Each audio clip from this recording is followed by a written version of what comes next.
Hey, Mike here, that Crohn's guy. Today we're going to talk about the ketogenic diet. Just some quick little tips to help you get started, some things to try, some things to avoid. Let's get started. There are 3 different macronutrients that your body needs. You need your proteins, your fats, your carbohydrates. Proteins, like your muscles, your hormones, they contain 4 calories per gram. Then you have your fats, which contains 9 calories per gram, which is incredible amount. But your body typically, because our diets are mainly carbohydrate based, will take those carbohydrates in and you get 4 calories per gram. Not as efficient, but it's also really good at storing, which if you have too much carbohydrates in your diet, it actually gets stored as fat. Go figure.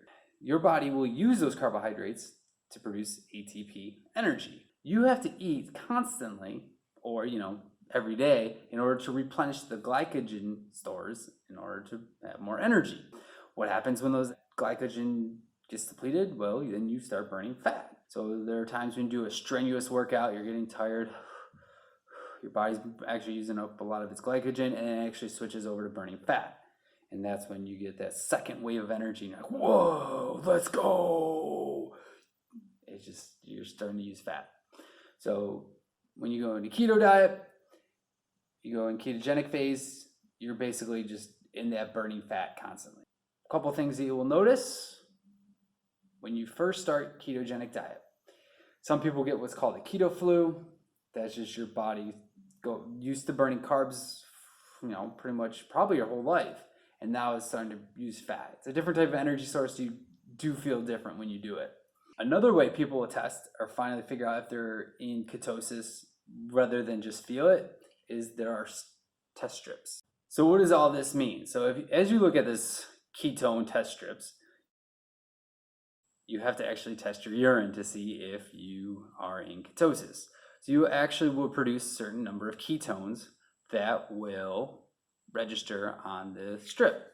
So what I will do is I will pee into like a little cup, a disposable cup, and I will dunk a test strip into it. After about 40 seconds, as it tells you on the directions, I will compare it to one of these scales. If it's at negative, it means you're not in ketosis, you don't have enough ketones in your urine. But as you go up, that is a good sign. Now, once you start getting above 4, then you get in too much ketones, and that's not that good either. So typically you want to be in the trace 0.5 to moderate 4.0. If you're in somewhere between that scale, you're in ketosis.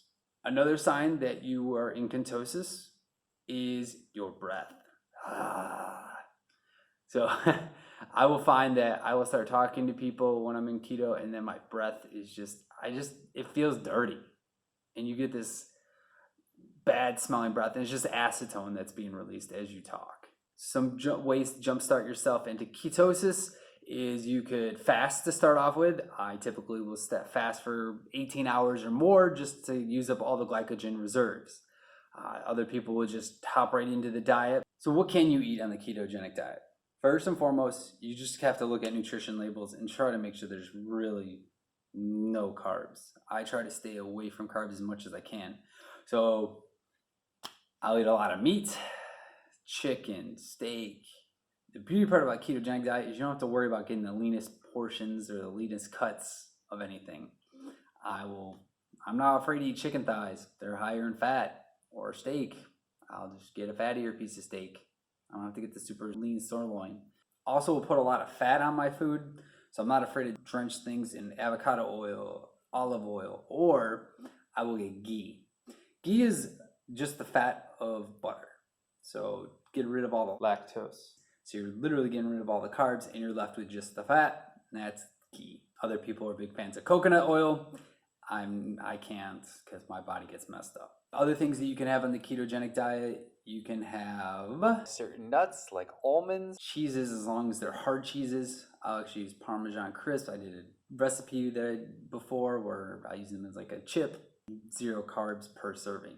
Green vegetables, the low carb ones, so kale, zucchini, spinach occasionally. I keep it very light. I'll eat asparagus here or there, green pepper here or there, but I'm very strict when it comes to it because I feel so much better. I'm so much more energetic than when I'm eating a regular diet. My Crohn's is definitely a lot better when I'm going through keto than when I'm not. For me personally, when I'm doing keto, I actually have a little bit of a higher protein intake just because I work out a lot and my body can handle it. So I'm more on the 65% fat, like 25% protein, and 5% carbs. And so when I'm saying, so that if I do the math, I should have maybe about 30% protein. And when I'm saying percentages, I'm just referring to the calories, percent of calories. So if you added up all the calories that come from each gram of carbohydrate, each gram of fat, each gram of protein, for example, you could look at the nutrition label.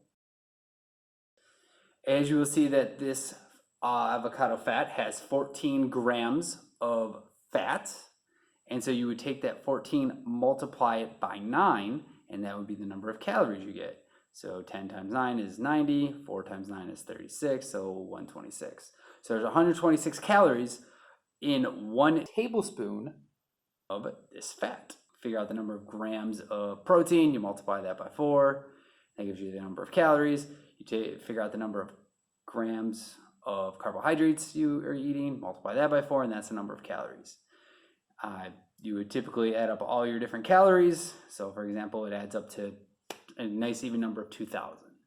If your diet consists of 2,000 calories and 60% of your calories should be coming from fat, then you should be eating roughly 1,200 calories of fat in a given day. The remaining 800 would be divided up amongst your protein and carbs. So there is this thing with the ketogenic diet with total carbs versus net carbs. Some people believe that to stay in the ketogenic diet, you need just 20 net carbs or less. You can eat as many carbs as you like, but as long as you eat enough fiber or artificial sugar that your body doesn't use, or sugar alcohol, when I say artificial sugars, I'm talking about sugar alcohols, your body will only handle so much carbs. So if you're eating 50 grams of carbohydrates, but 30 of them are from fiber or some sugar alcohol, then you should be fine. I find that kicks me out of keto, so I have to keep it relatively low. I can handle a little bit more carbs just because I work out a lot and I have a higher calorie diet. Though my carbs typically come from vegetables like kale. I love kale, so I'll pour a whole bunch of olive oil on my kale, and that'll kind of increase my fat intake. That's something you have to consider when you have to get your fat up, because my students will see me, or my wife will literally take a little glass or take a bottle like this and just drink oil straight just to keep my fat up there. I just need to keep it up, and up. One thing I want to throw out there is be very careful of the different ketogenic products that are out there, because a lot of them will put a lot of just fiber in it, and it'll just make you extremely bloated, or they'll have a lot of artificial sugars in it, and that'll keep you bloated. So if you have a very big sensitivity to those things, you have to be careful. So you might have to go through and make your own foods and make your own snacks. And there are definitely the recipes out there. If you want me to come up and show you some of my favorites, I can do that too. Give it a try. With your diet, just play around with it. See what your body can handle and what it can't handle. I have to increase the number of fat, so I'll just pour fat on everything. Sometimes I'm able to handle cheese, sometimes I'm not. So you have to kind of experiment with it. But try to go with like Parmesan cheese. Try to go with the harder cheeses versus a soft cheese like mozzarella. That has the softer cheeses have more lactose in it, a little more sugars, so a little bit more carbs. So just drinking straight milk is pretty much gone at this point. Some other things you can't have any gluten, so no breads. Some other carbs there you have to stay away from. Things that are high in carbs are rice, potatoes. You gotta look at the nutrition labels and just stay away from them when you can. All right, and just signing off, I would definitely highly recommend it. Try ketogenic diet if you're trying to lose weight. It's great. I've read studies where they've even talked about it's helped people with epilepsy and seizures. I've read studies where it's helped people with irritable bowel, ulcerative colitis, Crohn's. So definitely worth trying. I want to thank you for your time. Hopefully it was informational. You learned a lot. If you have any questions, definitely ask.